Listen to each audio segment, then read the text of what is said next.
Joining me right now is an analyst for the NFL Network as well as Fox Sports.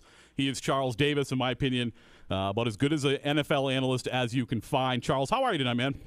I'm doing well. Thank you very much for your kind words. How are you tonight?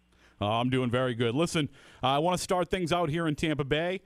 Charles, if you're running this Buccaneer organization, you've seen enough of Josh Freeman to this point. Do you think that you're ready to start looking at maybe giving him an extension, signing him up long-term, or do you need to see a little bit more under this new coaching staff with a new offensive coordinator before you're ready to start those negotiations this offseason? Boy, that's a great question. Just right off the top, I'm a huge Josh Freeman fan. And, his second year in the league when he went 21 touchdowns, 6 interceptions, and we saw that incredible growth from one year to the next.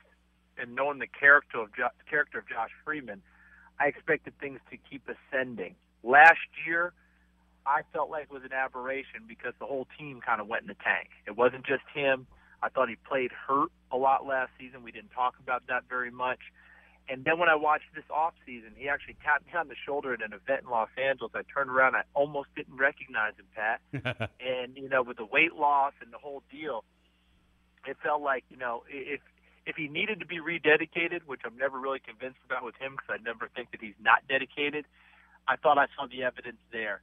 I think that this is a guy that you can build and be a winner with. I think this is a guy that you can look long term and think that he's going to be your starting quarterback and going to be that type of a leader your team needs. Brand new offense, brand new coordinator, quarterback coach, head coach, all those things.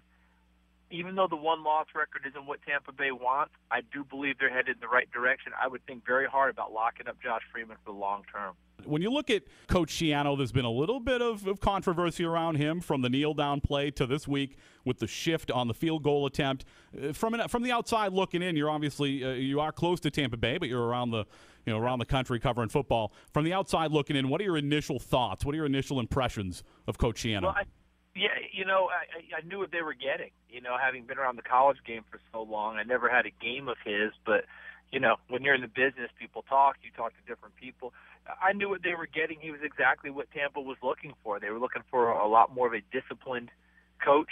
They felt like they'd gone laissez-faire before, and it worked 2 years ago to the tune of 10 wins, but it didn't hold up. That team just rolled over. And I've told people this, and I'm a big Raheem Morris fan, but they didn't get it done. It's a bottom-line business, as you know, Pat. It's just the way it is. And I knew it was over last year. I was actually flying to Seattle for a game, and an NFL official was on my flight, and we were talking a little bit, and just offhandedly, somehow Tampa Bay came up, and he said, yeah, I had them 2 weeks ago. They rolled over and quit in the third quarter. Wow. Now, as soon as you hear that expression, and he just said it so matter-of-factly, he wasn't trying to be, grandiose. He wasn't trying to be over-dramatic. He just said it like, they just quit. I was like, ooh, and that's when I knew it was kind of over right there. And they would be looking for someone like a Greg Schiano. I didn't know Greg Schiano would be on the radar, to be honest with you. But I knew that's what they would look for because that's the way the pendulum swings in all sports. You have a coach who's a quote-unquote player's coach. Once they tune him out, you go to more of a disciplinarian. Once they can't deal with him, you go to more of a player. It just goes back and forth that way. So here's the thing. From the outside in, a lot of people would look at Greg Schiano and what happened in New York with the Giants and, this past week with the shift against New Orleans and think, boy, you run a lot of Joe College stuff, aren't you? You're trying to be too much of a bula guy, as Jerry Glanville used to say.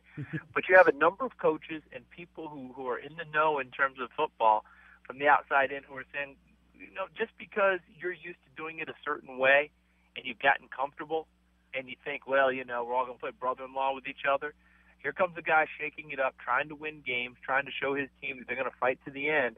That doesn't make him wrong. That just means that's not the way you do it. So Greg Schiano is going to play the way that he wants to coach. He wants his team made in his image. They're going to fight to the final whistle. They're going to do everything possible within the rules, and they're going to push the rules a little bit. Kind of reminds me a little bit of what a college coach told me once. Charles, I never want to break any rules, but I want to crowd the hell out of them, And so be it. That's what people do all the time.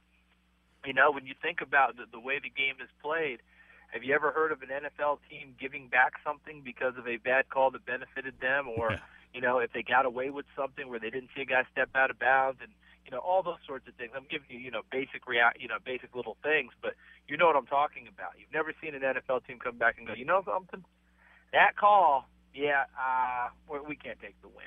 Oh yeah, we No, all that's saw not how it works. Vince Wilfork at the Super Bowl tell the officials, "Oh no, you missed that one, but I wasn't going to tell you." Well, I wasn't going to tell you. So I mean, that's just the way it is. It's how it goes, and everyone understands that. Charles, you talked about having a good look at the college game. You've obviously seen Robert Griffin III before this season. I think a lot of us thought he was going to be pretty good. I'd certainly be lying to you if I told you I thought he'd be this good, this fast. How impressed are you with what he's been able to do at his start in the NFL? What I'm most impressed with is just the way he's conducting himself, the poise in which he's going about his business, the veteran kind of look that he has about him, despite being so young in the league and so young running this offense and running this team. He really grabbed this team early, I mean, it wasn't just being named the starter. It wasn't just that his talent is so overarching.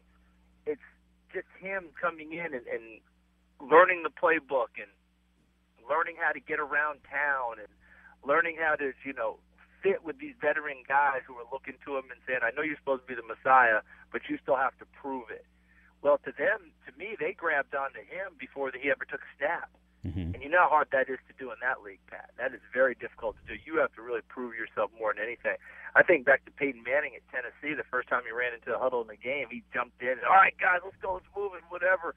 And one of his veteran offensive linemen at college said, all right, easy, rookie. All right, easy, freshman. All right. Now, if you're going to, John, now take that and move that to a pro level. You really think grown men want a lot of rah-rah coming in their huddle and the whole deal? What they want is quiet confidence. What they want is competence. And he's shown himself to not just be competent, but spectacular. And they're putting it all together. And plus, he's showing some toughness. I mean, think about the hit he took from Weatherspoon, mm-hmm. the idea that he had a concussion. We know we have to pass concussion tests nowadays, and that's a good thing. But once he passed the test, he never hesitated at all about going back in the game and going back and playing the next week and taking off and running. And I was going to – How did he end up winning a game? 76-yard run. So it wasn't like he said, okay, I'm not doing that anymore. So these veterans have to look over him and just think, boy, did we get a jewel. Yeah, they certainly have. And I was going to ask you if you could put your finger on what you thought it was that has made him this successful this quickly. And I guess you would have to point to that poise and that leadership that he's had right away. Yeah, and, a lot of people are questioning coming out. You play in a spread system. Are you going to know the pro stuff? Guys don't run a real route tree there. How's timing going to work out, blah, blah, blah. I think what we're learning, Pat, is as we go along, there's less and less worries about these guys coming out, even if they haven't played a so-called pro-style system. You know why? Because the pros have finally, for the first time in my lifetime that I can remember, have liberally dipped into the college ranks for strategy, for comfort zone, for plays that they're going to run with these young quarterbacks coming out. Because in the old days, you came out of college and the pros were like, we're not running any of your college stuff. Okay? You got to learn how to do what we do. Well, it made the transition more difficult. Well, guess what? Now they're saying, something? That works for you. Let's get you comfortable. Let's get your feet wet, and then we'll keep expanding from there. And we're seeing more and more of that, right? We've seen Robert Griffin with zone read, even though he wasn't a big runner in college. I think it's such a misnomer for people. His last big year running the football was the year before he blew his knee out at Baylor. He ended up having a big knee injury, missed almost an entire season, and when he came back, his running totals declined every year the rest of his time at Baylor. He was much more of he got out of the pocket, but he was looking to throw it more so than he was looking to run it. Most people just look at him and think, boy, he must have been an unbelievable runner. Well, he could have been, but he became an intelligent quarterback while he was in college. He figured it out early. He knew that he was enough of a run threat because, for God's sakes, the guy won the 400-meter hurdles as a freshman at Baylor before he ever went through spring practice. So, I mean, the word's out. This guy can go. He didn't need to take it and prove it each and every week. Charles, I want to transition real quick before I let you go to Philadelphia. I'm a little confused with what's going on over there. This offense is not scoring the football. They're turning it over at an alarming rate, yet they fire their defensive coordinator. Now, I know they can't fire Andy Reid, or he's not going to fire himself certainly during the year, but do you think Juan Castillo's been made to be a little bit of a scapegoat there? I think that they set up Juan Castillo to fail from the beginning, Pat, because he probably was in over his head in a sense. I mean, let's face it. Most coaches can coach just about every position. You know why? because most of them are students of the game, Yep. and you give them time to get ready, they can go and coach it up. But it's a whole lot different now becoming a coordinator. You know what I mean? Now you're responsible for play calling and game planning and all of these things during the time. And to go from offensive line coach and didn't even coordinate on offense, because sometimes that helps you really transition to the defensive side just because you know what's trying to beat you. So now you're the defensive coordinator. And here's the thing. I don't think the rest of his staff fully bought in. You see, he was coaching with guys that I think were looking at him like, you really shouldn't be the defensive coordinator. You know what I mean? Yeah. And when you have that, that's a problem. And you know where that gets transmitted? To the players. I mean, when I heard Nnamdi Asomugha say what he said before Juan got fired, that's when I knew he was done. Because Nnamdi Asomugha doesn't speak out. That's not who he is. But when he came out and said, we have no idea, I mean, some of the calls and what we're doing, I was like, ooh. He didn't just vote him no confidence. He voted him out. Yeah, we haven't heard that for a few years since we heard it with the Mr. Lewis, Tim Lewis, I think it was, in New York. Right. I mean, you know, when that happens, when the players come out like that, especially one of Nnamdi's stature, who's not chirping every week. See, that's the killer. You know, if T.O. comes out and says, I don't know about this coach and what have you, well, you know, something's like, yeah, who do you like? Yeah. Okay? But when you hear Nnamdi Asomugha who hadn't said boo about anyone and is taking kids to Africa for educational purposes and doing all the right things, that's when you know you got a problem on your hands.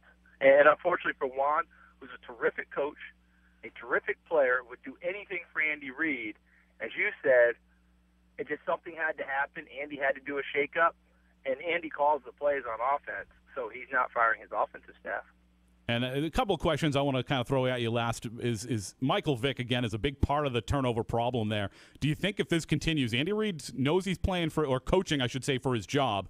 Do you think Michael Vick could be the next shoe to drop? And also, I feel like this team could be so much more successful if they would just dedicate themselves to turning around and handing the ball to one of the best running backs in football, and they just don't do it. Do you think they finally make that decision? We're going to have to let this thing ride with Shady, and do you think if it doesn't work that we could very soon see Nick Foles? I'll answer the second question. Andy Reid's been running that offense for how long? When was the last time he turned around and just handed it off to someone? I don't remember. That's for sure. Somewhere around never, right? Yeah. I mean, that's just not who Andy is. I mean, that's just not what he does. He wants to matriculate the ball down the field via the pass more than the run. So I think that answers our question. It's hard to change who you are this late in your career. All right, that's one. Number two, I think they want to have the threat of Michael Vick coming out of the game more so than they want Michael Vick coming out of the game.